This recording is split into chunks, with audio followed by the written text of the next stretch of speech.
this slide, to me, really shouts one of Froebel's first principle, which is unity and connectivity.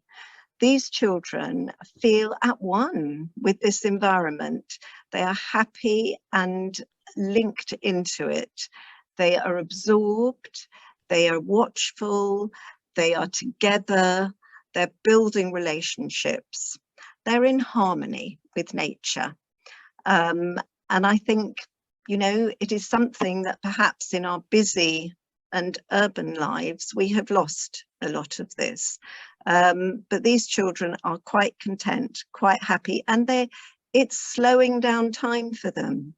They're not rushing, they're slowing down, watching, being with each other, finding things out, interested. So they're totally absorbed in their pond dipping. Froebel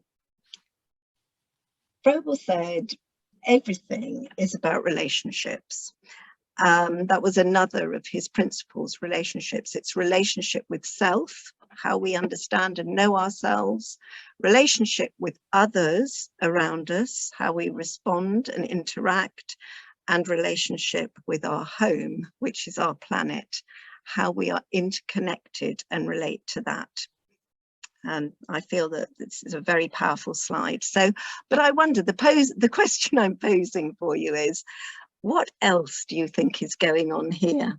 Do put some ideas up on chat if anything has struck a chord with you and the things that you do with your children.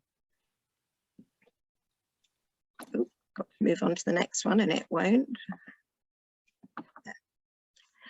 Okay, this is quite different. It's still in nature, but there's a bit of artificial nature there. There's a bit of a pipe that's used for drainage that has been embedded in the ground.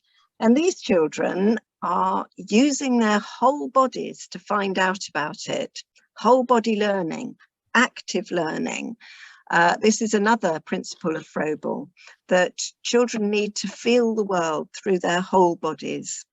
And they're looking at it upside down. It's a bit of a topsy-turvy world, isn't it?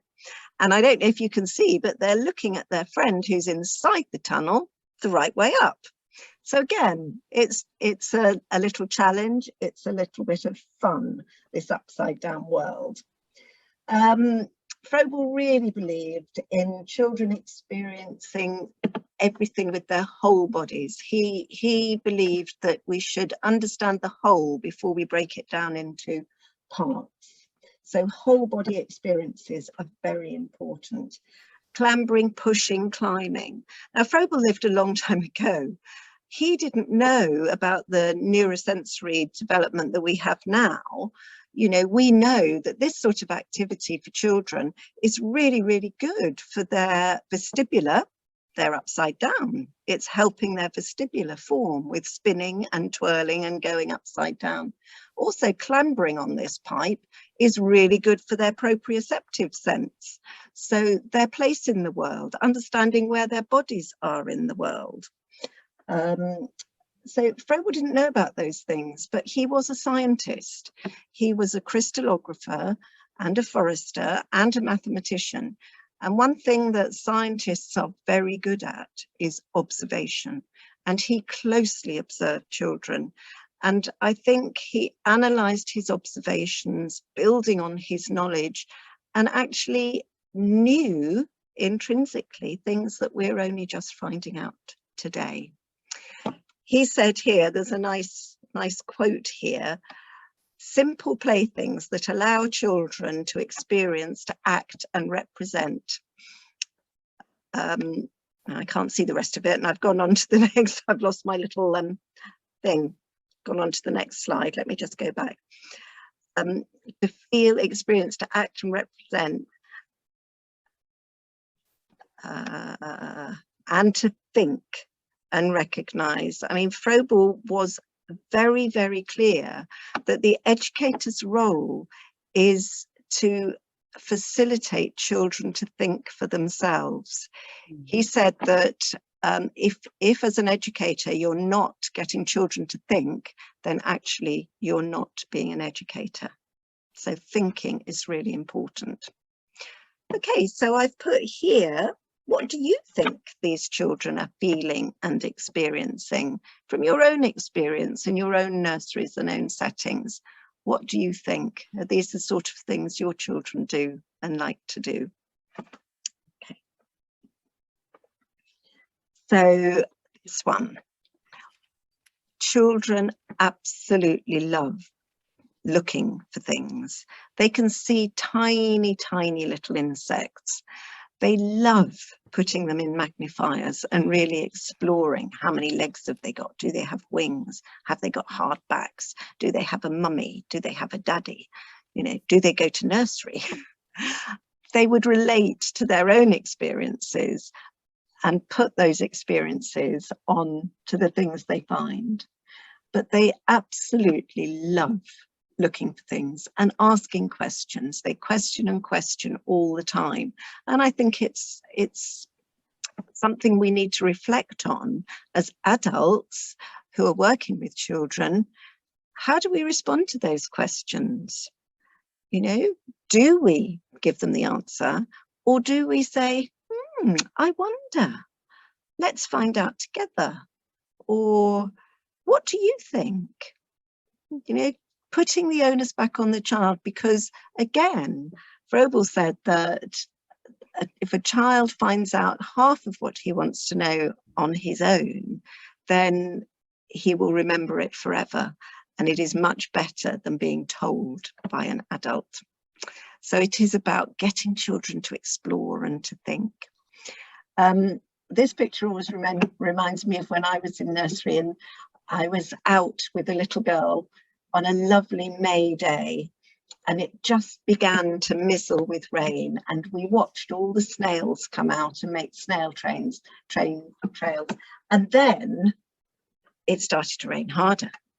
And so we ran for shelter under one of the huge sycamore trees that had been there for many years. And we sheltered under this beautiful tree, and we looked up, and these leaves, you see, this is an oak, obviously. So we looked up, and underneath the sycamore leaves, there were hundreds and hundreds of little insects, all different little insects.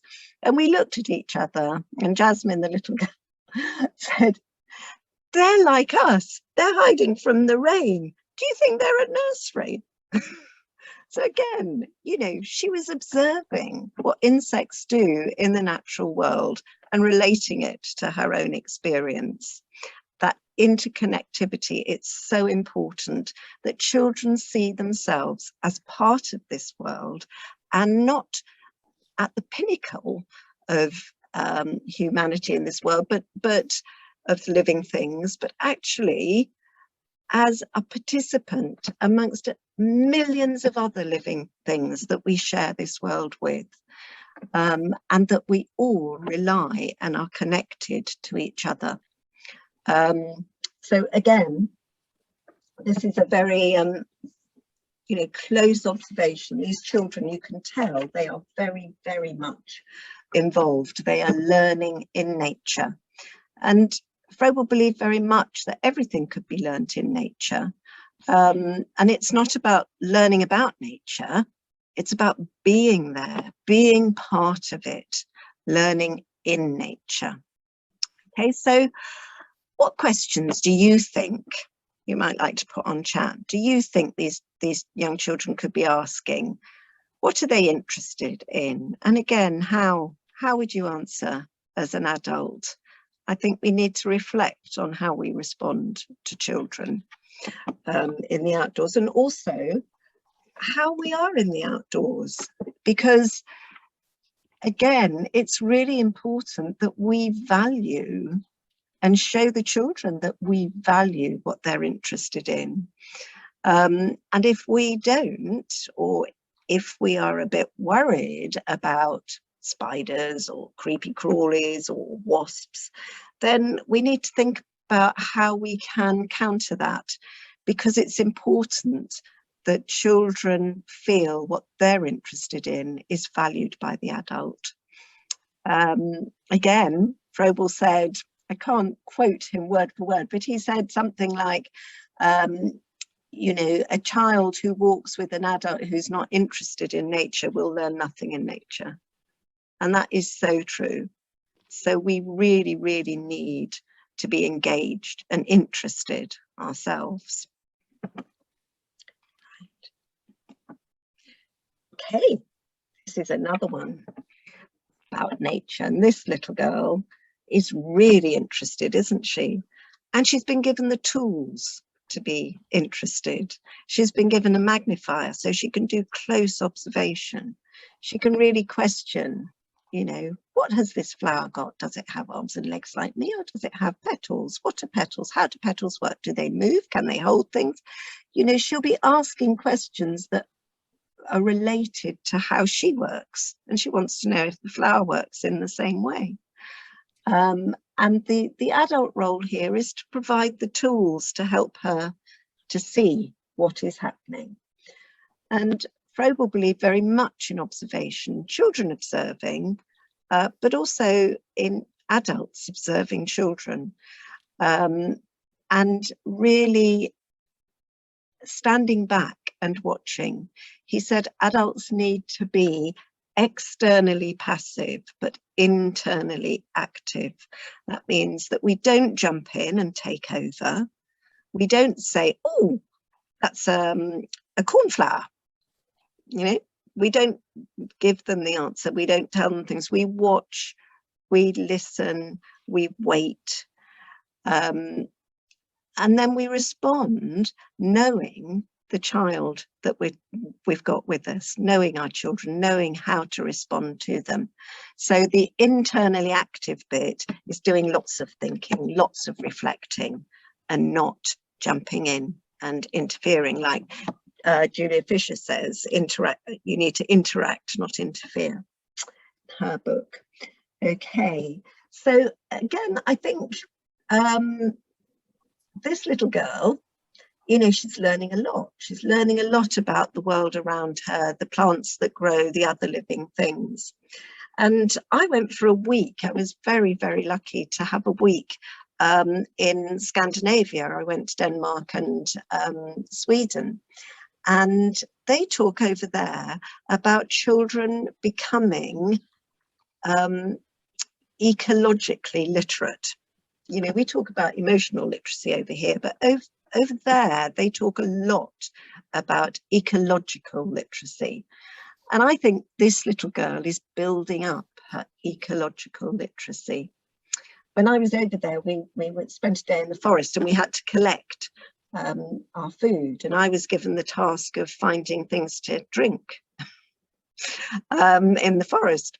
And luckily I found nettles and I found wild mint. So we had nettle tea and wild mint tea, which was very nice. But we were also asked to say, we walked through the forest and we were said, the guide said, what's happened in this forest? About 50 years ago, do you know what happened in this forest? Can you read your landscape? And how many of us read landscapes? We probably don't. But actually what had happened in this forest, it was a beautiful forest. There were some old trees and some young trees, and there were lots and lots of pitted bits, you know, undulating up and down holes. And what had happened was that 50 years ago, there'd been a huge wind and masses of the trees had been blown down. And the holes were the root holes that had just filled up with rotted mass from the trees that stayed alive, but they still made these big, big holes that we clambered through. And this chap was saying, you know, we need to know that this has happened in this place without perhaps having the knowledge. We can read the landscape. And this little girl, I think, will be reading landscape. She's certainly reading that plant. Hey, this one. I love this picture. Outdoors is big, isn't it? It's really big. And I think it was Margaret Millen said the best classroom is the one roofed only by the sky. And absolutely, she's right. and obviously she was an advocate of Froebel. I wonder what these two little ones are thinking of. Are they pleased to see each other? Are they saying, hey, hello, come and join me? Okay. So, but look at what we can see in this picture. We can see that outdoors is big, the sky is big, the trees are big, there's perspective. It helps us learn that the world is much bigger than us.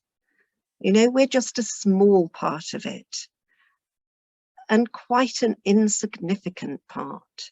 And I think it's important for children to learn that they are part of a much bigger whole, which needs to be cared for and looked after. But there are lots and lots of big opportunities for self-expression and self-awareness outside. You know, testing yourself. Can I climb that tree? How far can I get up that tree? Can I run along that path? What will this stick do? You know, there's lots and lots of things that test children. And children need to have a relationship, as I said before, with the outdoors, a relationship with themselves, others, and their planet. And these big open spaces allow for that. The other thing, and I was talking to Sasha about this yesterday, is that there's been new research done, which I think was done through ophthalmologists, that says quite worryingly that more and more children going into primary school are wearing glasses. Now, when I was at primary school, it was certainly hardly anybody, one person perhaps, if that, wearing glasses. Now, I think it's about 30 or 32% of children wearing glasses because they're short-sighted. And the outdoors is the only place where children physiologically can test and develop their eye muscles. So you can see in this picture, there's perspective. So the eye is having to negotiate the child who's closer than the tree, but the bushes and the flowers and the long grass are closer still. So the eye muscles are working hard to give all those different dimensions. And that is how eyes develop long and short sight. So how they fluctuate, they can manage both. But if children aren't getting that experience and are just looking at a screen or are just indoors, then the muscles that give children that perspective and that long sight aren't being exercised. And when muscles aren't exercised, they don't work. So I think, you know, it's really worrying that we're seeing such high numbers of children with short sight. And what we need to do, the remedy is very, very simple. You need to get outdoors, run, jump, have a great time outdoors. Okay, so you know, what do you think these two children are experiencing? Again, please put stuff on chat. So, you know, I think the little one in the distance, there's definitely joy there, isn't there? She's got her arms up. I wonder what she's shouting. Others, excitement, and whole body, again, active learning. And the other thing about perspective just reminds me of the story when I was at Earlham, where I taught. We had what we called in Norfolk a mountain, because Norfolk's quite flat. So it was quite high. It was about 20 feet high, and we had it made. It was man-made and from the spoil from the building work, and then pounded and then covered with topsoil and grass. And I remember being on top of the mountain one day with a child who was looking for his friend, and it was a very good place to look for your friends in the garden. And I said to him, oh, look, he's over there. He's over by the rabbit room. And this boy said, no, he's not. He's far too small. And I said, yes, he is, isn't he? He's only this size. Let's watch. And we called and he came closer, and we had our fingers like this and we were saying, oh, he's getting bigger, he's getting bigger, he's getting bigger. What a fantastic, fantastic way to present perspective to children, just in a natural way that's there, you know, not set up in a classroom, just naturally. When you're close, you're the real side. When you're far away, you appear to be smaller. Okay, this is mud. I love mud. I know that not everybody does. I know often parents don't like mud at all. I have to say my granddaughter's other grandmother hates mud. It is a bone of contention between us both. But mud is a wonderful, wonderful thing. It's stuff of the earth. It's our soil. It's part of the planet that we live in. And it is so interesting. It has so many different things living in it. There are lots of different sorts of mud. Where I live, it's sandy soil, very light, drains away quickly, wonderful for growing, but not very good for moulding. Where this little person goes to nursery, it's quite clayey, the mud, the soil, so very sticky, very good for moulding. Then you can get loamy soil that's got lots of dead matter in it, very different again, and loads of insects.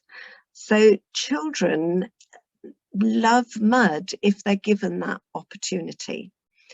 Some children, if they haven't been given that opportunity, will find it very challenging. So we have to be aware of that. But I always found with my parents at Earlham, if I said to them, your children are having a dose of a happy drug if they put their hands in mud and really get stuck in, because soil is full of serotonin. And we take that as an antidepressant, don't we? So much easier to take it by wallowing in it in the ground. And it is part of our planet, it's part of our universe. And I don't know if any of you know about International Mud Day. It's been going on, I should think, I don't know, I should think about 15, 20 years now. So every year in June, it's usually the last week of June, there's an International Mud Day, and around the world, children and early years children celebrate mud. And I've put the link up on this slide.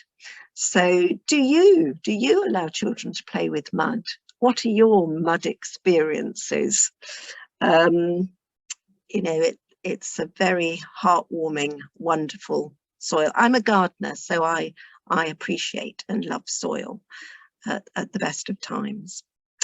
Okay, so move on. Okay, slide. Outdoors, children have real and authentic experiences. And sometimes they really get the urge to record these. And Froebel calls this the symbolic life of the child, how they represent their experiences in a symbolic way. In this picture, this little girl is drawing what she's seen in the bark on the ground. She's seen seeds and she's drawing them because she wants to represent it. But it doesn't have to be drawing. Children can dress up and be something they're not. They can pretend to be butterflies. That again is the symbolic life of the child. At Earlham every year we used to have a bank of nettles which had peacock caterpillars on, and every year we used to watch their progress, and it's much quicker than tadpoles. It's only 2 weeks that they go from the cocoon, the pupa stage, from the caterpillar to the pupa to the butterfly, and then they hang out to dry, and then they fly all around the garden. And the children used to fly around the garden with them, and we used to provide, you know, gauzy material that they could attach to their thumbs with a hairband thing, and pretend to be butterflies. So that too is the symbolic life of the child. And they used to say, you were born here, you were born here, to the butterflies. Again, making meaning of life around them in their terms. Froebel believed very strongly that in symbolic representation was the way that children express their inner world outwardly. So they were making sense of their world in an outward way. And he was probably, I think, the first person to really understand how important play is, and that it's the highest form, he said, of a child's development. And this was back in the 1800s, when play was not really considered as something that was educative. And if you look up the word play in the Oxford Dictionary, I think there are 37 definitions, and nearly every single one of them has quite a negative effect. Things like it's either linked to games, so we play football or we play another game, or we're playing around, or, you know, there's a negative connotation to the word play. But Froebel, all those years ago, saw how important it was and how children used play as a vehicle to understand the world around them and to make paradigm shifts in their thinking. In the Community Playthings catalogue, one of their books, they've got this quote from NASA, which says that at NASA, when you go to be interviewed as an astronaut, and you're pre-interview, you're asked only 2 questions. And the first question is, what did you play with as a child? And the second question is, what do you play now as an adult? And if you can't answer those 2 questions, then you don't go on to the next interview, because NASA sees that play is a really important part of human development. Okay, so right, and there is the quote from Froebel. So I don't know if you can see it. My little thing is in front of it. Here we go. Play is the highest level of child development. It is the spontaneous expression of thought and feeling. At this age, play is never trivial. It is serious and deeply significant. And these children have been playing in the mud, and it was somebody's birthday and they wanted to celebrate it. So they made this wonderful, wonderful birthday cake, got bottle tops with letters and numbers on, and I love the flower on the top.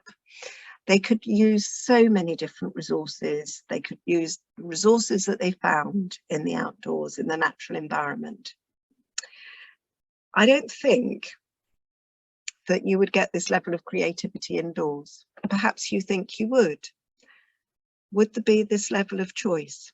Again, have a little think, perhaps put some ideas up on chat about creativity and choice.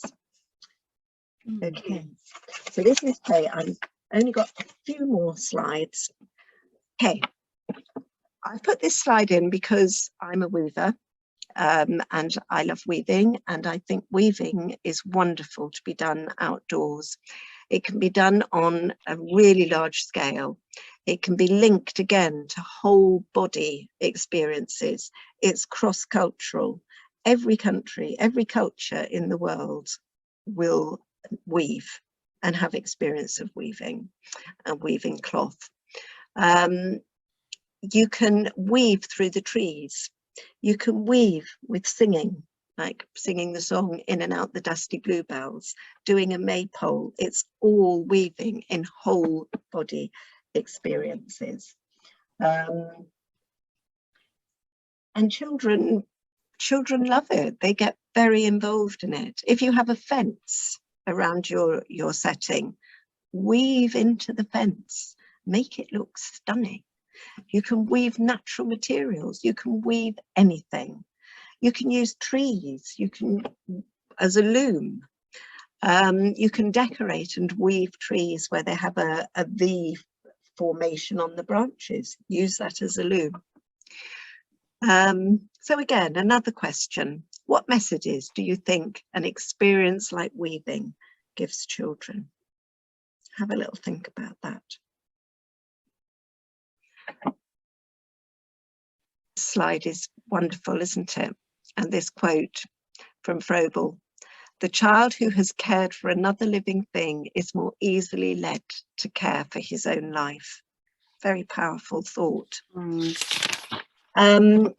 This is about autonomous learners. Froebel really believed that children need to be autonomous learners. They need to follow their own fascinations, that we are wired as human beings to be curious and to learn.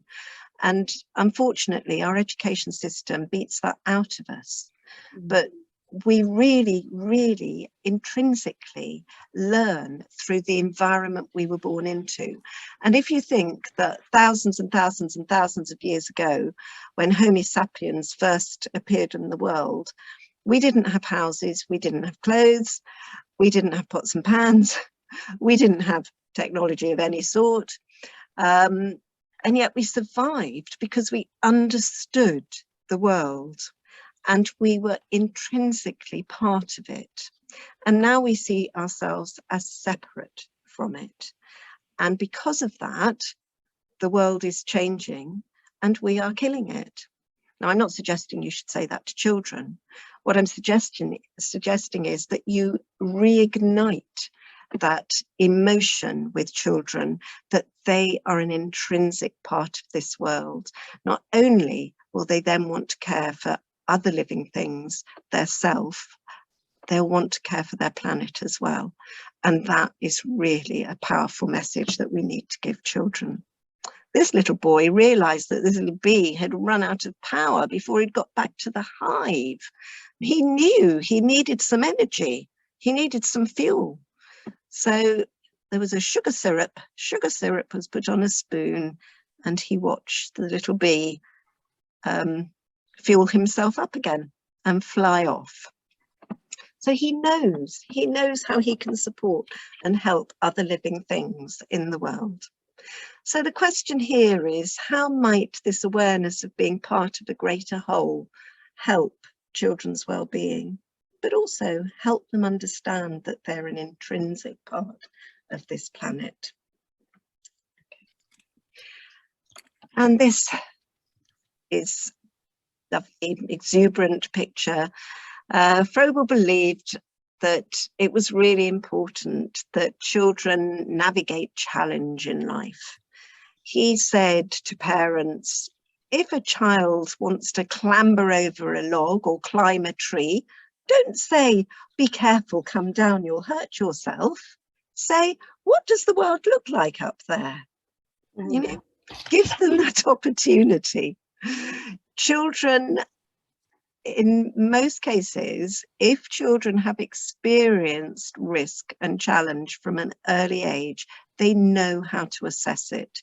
They won't push themselves further than their capabilities.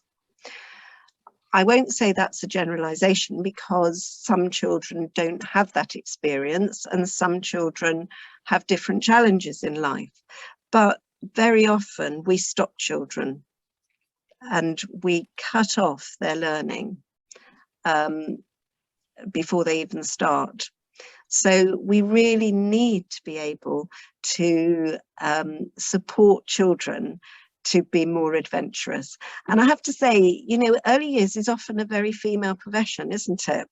And, you know that I can be quite risk averse sometimes. And I remember having a deputy head at my school and I was horrified, because he'd decided one of the children was going on holiday in an aeroplane, and this was the summer term, and was very excited about it.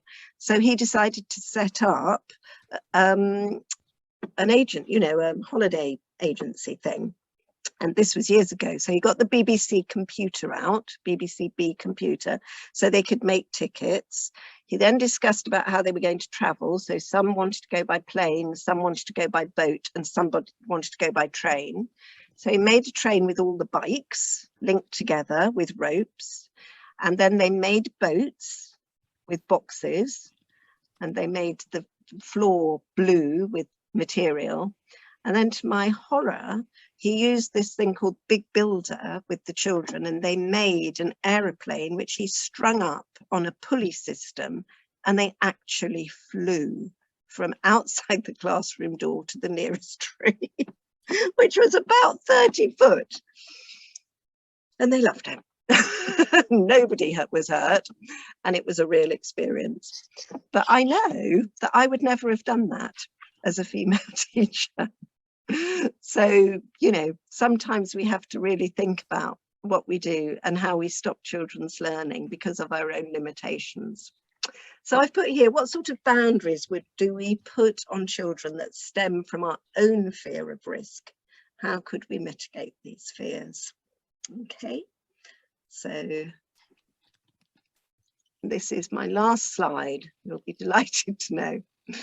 And I just wanted to finish with Helen Tovey's principles from her book, Outdoor Play and Exploration. And I just, as she says, that as soon as the child begins to walk, they can start to explore and find themselves in nature. So nature offers these things: rich sensory first-hand experiences, which is essential for growing minds. Engagement with the wonder and mystery of the natural world and how it changes. You know, I had a little girl who'd taught herself to get up onto the monkey bars and walk along them, and they were wooden monkey bars. And then one night we had a really, really hard frost. She rushed out to go on the monkey bars and she kept falling off because they were covered in ice. You know, but that didn't deter her. And she wanted to know why. She questioned, and then she wanted to know how she could get the ice off so she could get back on the monkey bars. So lots of exploration there. But it teaches children to understand and manage change and build resilience. Space and freedom to try things out, explore and experiment, investigate how the world works. And time. I think we need to give children time. I had a little boy who wanted the water, which came out of a pipe at the top of the Magic Mountain and down a nice waterfall. He wanted it to go down a pipe that went into the sandpit continuously. And he poured it down with a watering can, but it had always arrived before he had. And I said to him, well, what is it that you want to happen, Jordan? And he said, I want to be there in the sandpit when it arrives. So I said, I wonder how you could make the water change direction and go down the pipe instead of down the hill. That was in September. By February, he had worked out how to do it. By July, he could make the water go anywhere he wanted. So time is the essence. It took him a year, but I am quite sure he's an engineer now. Space for the whole body, expansive movement, whole body learning. It's really, really important. Engagement with key concepts such as gradient, gravity, speed, energy, and things like life and death. Really important. They happen naturally in the outdoors. We had a fox who killed our chickens. You know, the children found them. It's real life. It happens. And it gives us the opportunity to talk about it in a safe environment and to explain what happens. And we had lots of graves. We dug lots of graves, and the children made little crosses and gravestones for them, marked the graves. So it's an opportunity. Susan Isaacs was very clear that children should know about life and death. So opportunities for adventure, risk and challenge, opportunities for meaningful learning in all areas of the curriculum. And absolutely everything can be learned outdoors. And you can take technology out. I mean, technology has a place. I don't think we should say it doesn't exist, because it does exist, and it's the world that children live in, but it needs to be used in a meaningful way. You know, on my phone, I have an app called PlantNet, because I go for long walks, and I do use natural dyes for my weaving and spinning. And I'll come across a plant and I don't know what it is. So I can take a photograph and it will tell me. I found a plant called Archangel last year. I thought, I've never seen that before. So, you know, it has a place, but it needs to be used in a meaningful way. Okay, just before we finish, I want to read you a passage which I absolutely love in a book called A Sense of Wonder. I don't know if any of you know this book. I don't know if you can see it. It's by Rachel Carson. Rachel Carson was a photographer. She wasn't an early years expert, but she was a keen observer of people. And she also wrote a book called Silent Spring. She wrote it before she died in about 1962. And it was a clear warning about climate change. She could see it. She had witnessed it because she was so in tune with nature. But I love this, and I'm going to read it to you. So it's a paragraph. She says, "I sincerely believe that for the child and for the parent seeking to guide him, it is not half so important to know as to feel. If facts are the seeds that later produce knowledge and wisdom, then the emotions and the impressions of the senses are the fertile soil in which the seed must grow. The years of early childhood are the time to prepare the soil. Once the emotions have been aroused, a sense of the beautiful, the excitement of the new and the unknown, a feeling of sympathy, pity, admiration, or love, then we wish for knowledge about the object of our emotional response. Once found, it has lasting meaning. It is more important to pave the way for the child to want to know than to put him on a diet of facts he is not ready to assimilate." Thank you very much for listening to me. Thank you, Felicity. That was absolutely wonderful. I've written so many things down. You've provoked so much thinking, and you took me right back to my childhood, which was spent in the woods, climbing trees, turning over logs, discovering bugs, ripping my coat, much to my disgrace. But yeah, I absolutely loved it, and all of the things there you were talking about. I just so wish that all of our children had those experiences to a much greater extent. But you've really kind of said so much there that I think has touched all of us. There's some wonderful comments coming in. You were asking some lovely questions about what might be going on. We've got words like friendships, sensory experiences, smells, touch, joy, curiosity, imaginative play, all that kind of awe and wonder that, you know, that we want children to experience.